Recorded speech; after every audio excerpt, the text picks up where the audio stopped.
Greetings, you all. Happy Friday. How are y'all doing today?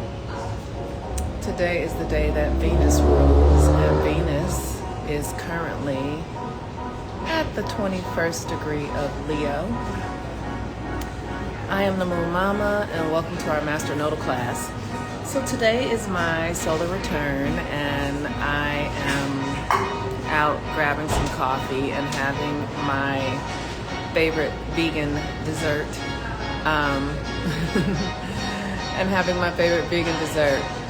The music here is kind of loud, so can you guys hear me? Because I don't think I have a headphone. The music is pretty loud. Can you guys hear me? Can you hear me? Just let me know if you can hear me, because they got it popping in here. So, thank you, Valentina. Thank you, sweetheart. Thank you. Okay, great. She said, yes, it's annoying. Yeah, it's some sort of like psychic music. Anyway, so,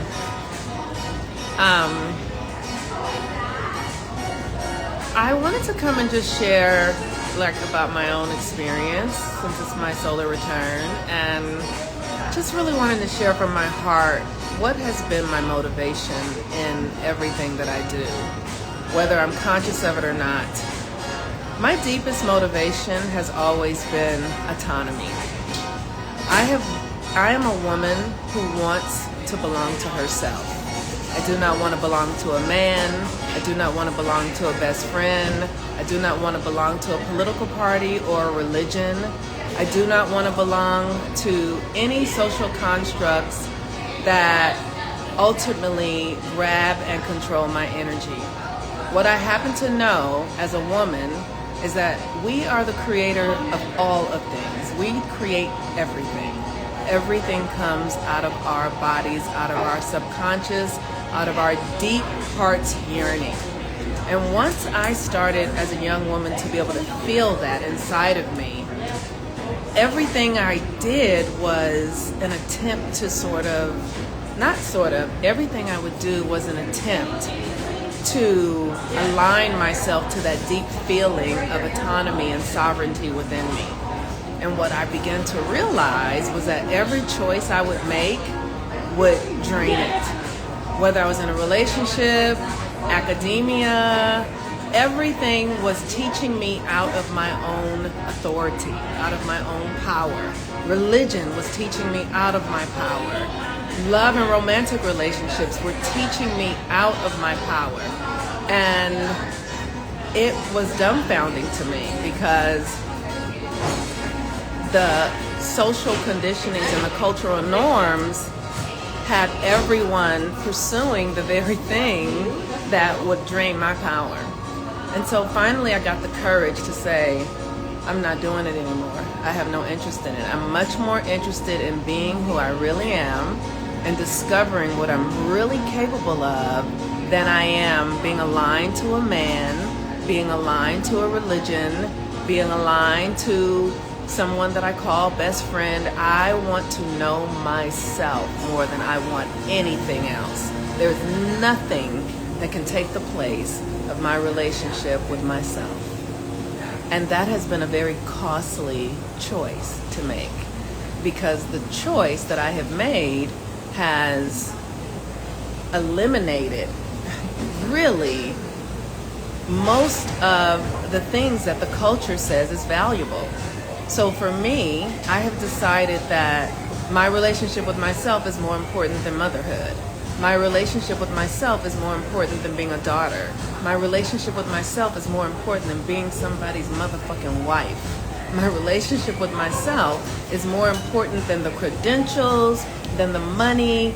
I have been in experiences with men who are very wealthy, who are like, just give up everything you think and come go with me and benefit from this money. And I have been like, that's not for me, because I know that that's going to come with something else on the other end. And I have walked away from countless relationships with no money, wondering how I'm going to figure out shit, but knowing if I got me, then it's going to be okay. I come from a mother who sold her vagina to get what she needed. I came from a father who believed that he had to suppress the feminine and control the feminine in order for him to have power. And what I've discovered is that whether we know it or not, most men in our culture are conditioned towards controlling the feminine, like dominating her and filling her with stories and illusions of like, something else has power over you. When I decided that I didn't want to even have God, this idea of God, this patriarchal, angry God, I didn't want that to have power over me. Like, not even that motherfucker can have power over me, is when I had to really go into myself and say, what are you up to?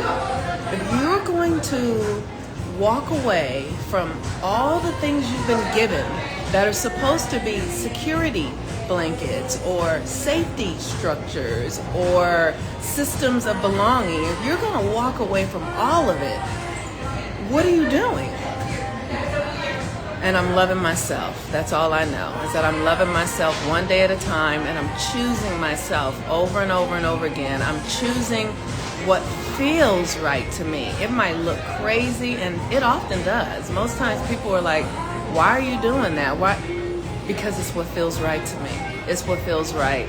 I spent the first half of my life, up until I was, 55 or so, really centering other people's needs over my own, even at the deep internal level. This is what I need to do for this friendship to stay healthy. This is what I need to do so this person won't be angry with me. This is all these things of like outsourcing my power were really ways that I was just abandoning myself. I was just abandoning myself for for someone else's approval. I was abandoning myself so someone else could give me what only I could give myself. And what that looked like was holding people's secrets when I didn't really want to, holding people's shadows, seeing stuff and not really speaking up because of it. Because if I speak up, there was a time when I was in a community, in a church community, where there was a man who I was very close to in leadership, who was having all manner of relationships with other women. He was married. This was not an open relating community. This was a church community, because I've been in an open relating community where all that stuff is above board. But this was a church community where it wasn't above board, and this man was out doing his thing. And I would hold that because everyone else was acting like it wasn't happening. And so I have learned to get so loyal to myself that I am no longer capable, not even just willing, I'm no longer capable of acting like I don't see what I see, of pretending like I'm not going to feel what I feel and ignoring my feelings. And so if I was ever going to give any advice to any young woman, I would say, own yourself. Own yourself. Own your mind. Own your feelings. Own your choices. Own yourself fully. Do not set yourself up in any scenario where you are consciously or unconsciously giving yourself away, because that is the beginning of powerlessness, of victimization. And the best choice that I ever made was to be loyal to myself above all things, and to be willing to sacrifice anything that would have me not be loyal to myself. Be willing to sacrifice anything and anyone who would have me not be loyal to myself. And if that's right, if you own yourself, then you are 100% responsible for everything that happens. And that, my dear, is where the magic begins.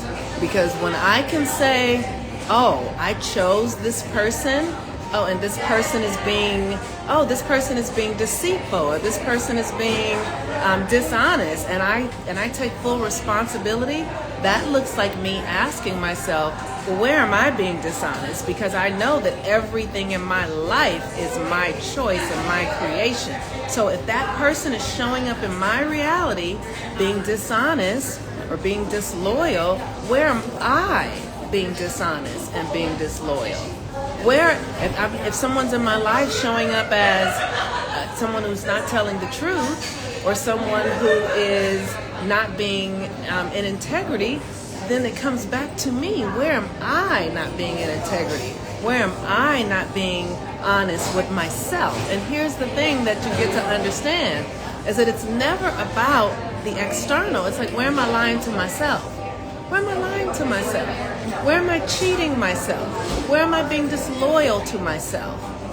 Because that is how this reality works. And as I have been willing to sacrifice my old ways of being, with this Virgo going through South Node, the South Node going through Virgo, we are being asked to shed all the ways where we have overserved or underserved ourselves, not others, ourselves, because in Virgo, what you do for yourself, everyone else benefits from, because Virgo energy creates the illuminated force. So when I clean up my own mirror, it shines brighter for others to see. I don't have to do anything for anybody else if I'm just really taking care of myself and being in integrity with who I am. That will be projected out into the reality. And that's why it's important for women, especially, to understand how this reality works. How does it work? How is it that everything comes out of a woman? Every human being comes from a woman's body. What does that mean? What level of responsibility is that? What frequency is it that is tapped into the collective consciousness of creation in all ways? That is woman. And what's my responsibility in that?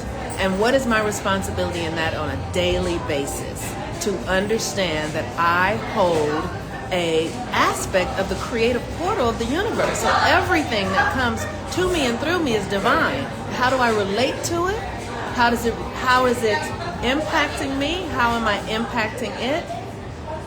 And then, like I said, there's the magic, because once I am not at odds with anything that shows up, if I take it as my creation, then it morphs into something really beautiful every single time. Every single time. All right, you all. Peace and blessings. Thank you all for the birthday wishes. Today is Venus Day. If you'd like to donate, you can do so at my Cash App. That's $ Monique Ruffin. Or you can do it at my Venmo, which is @ Monique-Ruffin. I really appreciate you all. I'm so grateful. I'm so honored to be able to walk the planet at this time and do the work that I do. I feel really, I feel like I want to say I feel special, but that's not really enough. I just feel like I am profoundly aligned. And I know that the work that I do is profoundly unique. And I just feel honored to be able to do it. So thank you all so very much. Peace and blessings, everyone. Bye-bye.